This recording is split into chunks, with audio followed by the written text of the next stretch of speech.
ഏറ്റവും ശുദ്ധനായ ഒരു മനുഷ്യൻ എന്ന് പറയണമെങ്കിൽ അത് സുരേഷ് ഗോപി ആയിരിക്കും. കാരണം എന്ത് രാഷ്ട്രീയ വിരോധം ഉണ്ടെങ്കിലും ആ ഒരു സ്നേഹം, സഹോദര സ്നേഹം ഉള്ളിൽ വെച്ചിട്ടുള്ള ആളാണ് ഞാൻ. അദ്ദേഹത്തിന് പെട്ടെന്ന് ദേഷ്യം വരും, പെട്ടെന്ന് സങ്കടം വരും. അതുകൊണ്ടാണ് ഞാൻ പറഞ്ഞത് ശുദ്ധനായിട്ടുള്ള മനുഷ്യൻ. കാരണം നമ്മളൊക്കെ എന്തെങ്കിലും കള്ളത്തരം ഉണ്ടെങ്കിൽ അത് ഉള്ളിൽ വെച്ചിട്ടല്ലേ പെരുമാറുള്ളൂ. അദ്ദേഹത്തിന് അങ്ങനെയൊന്നും അറിയില്ല. അദ്ദേഹം പറയാനുള്ള പറയും, 5 മിനിറ്റ് കൊണ്ട് പിണക്കം തീരും. അത് കഴിഞ്ഞാൽ നമ്മുടെ അടുത്ത് വന്ന് സങ്കടം പറയും. അങ്ങനെ ഒരു വ്യക്തിക്ക് പാവങ്ങളുടെ സങ്കടം കാണാൻ പറ്റുള്ളൂ. അദ്ദേഹം എനിക്ക് തോന്നുന്നത് അദ്ദേഹത്തിൻ്റെ വീട്ടുകാർക്ക് പോലും പരാതിയുണ്ട് പൈസയും കൊണ്ട് പുറത്തേക്ക് വിടരുതെന്ന്. കാരണം വഴിക്ക് ആരെങ്കിലും പരാതി പറഞ്ഞാൽ ആ പൈസ അവിടെ കൊടുത്തിട്ട് പോരും. പിന്നെ ഭക്ഷണം കഴിക്കണമെങ്കിൽ ഇറക്കേണ്ടി വരുന്നു.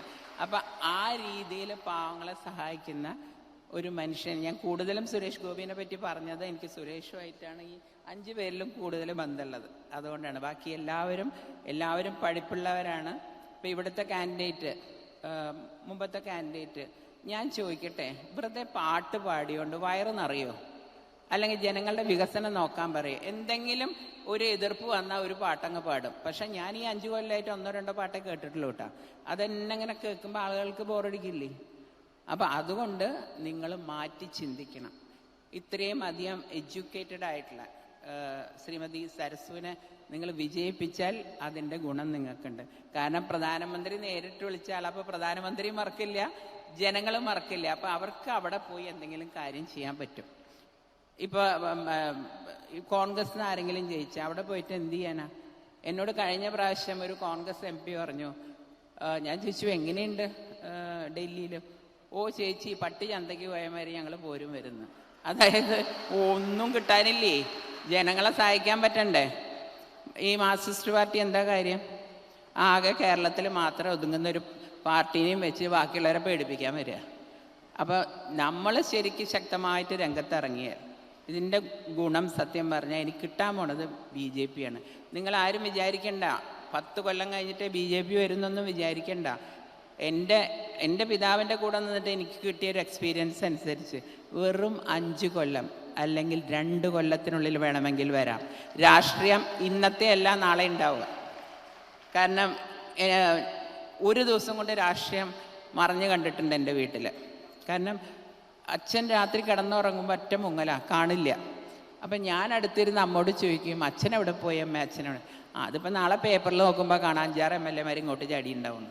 അപ്പം ആ വിധത്തിൽ ഒരു രാത്രി കൊണ്ട് രാഷ്ട്രീയം മാറ്റാൻ പറ്റും. അതാണ് നിങ്ങൾ വിചാരിക്കണ മാതിരി നിങ്ങൾ ഒരിക്കലും വിചാരിക്കേണ്ട.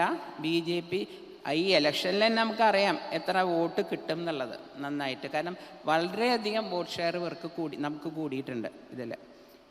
ഇപ്പം എല്ലാവരും എന്നെ സ്ഥിരം, ഞാൻ കമൻസ് നോക്കാറില്ല കേട്ടോ. കാരണം കമൻസ് വായിച്ചാൽ നമ്മുടെ അച്ഛനും അമ്മമാരും വരെ എണീറ്റ് നിന്ന് കുഴിയിൽ നിന്ന് അടിക്കും. ആ രീതിയിലാണ് പറയുന്നത്. വേറെ ആരുമല്ല, കോൺഗ്രസ് തന്നെയാണെന്ന് എനിക്കറിയാം.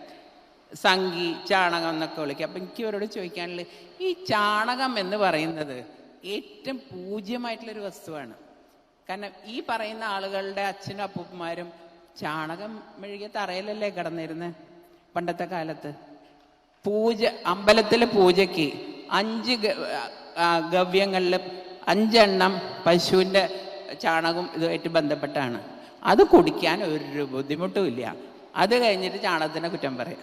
അപ്പം ഞാൻ പറയും, ചാണകത്തിനെ പോലും റെസ്പെക്റ്റോട് കാണുന്ന അമ്പലങ്ങളിൽ അല്ലെങ്കിൽ വിശ്വാസികളെ മനസ്സിലെ ഏറ്റവും വേദന ഉണ്ടാക്കുന്ന കാര്യങ്ങളാണ് ഇവർ പറയുന്നത്. പക്ഷെ ഒരു കാര്യമുണ്ട്, പറയുന്നതോടും നമ്മുടെ പ്രാധാന്യം കൂടി വരികയാണ്.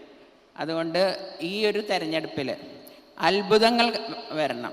അത്ഭുതങ്ങൾ വന്നാൽ മാത്രമേ നമ്മുടെ കേരളം രക്ഷപ്പെടുകയുള്ളൂ.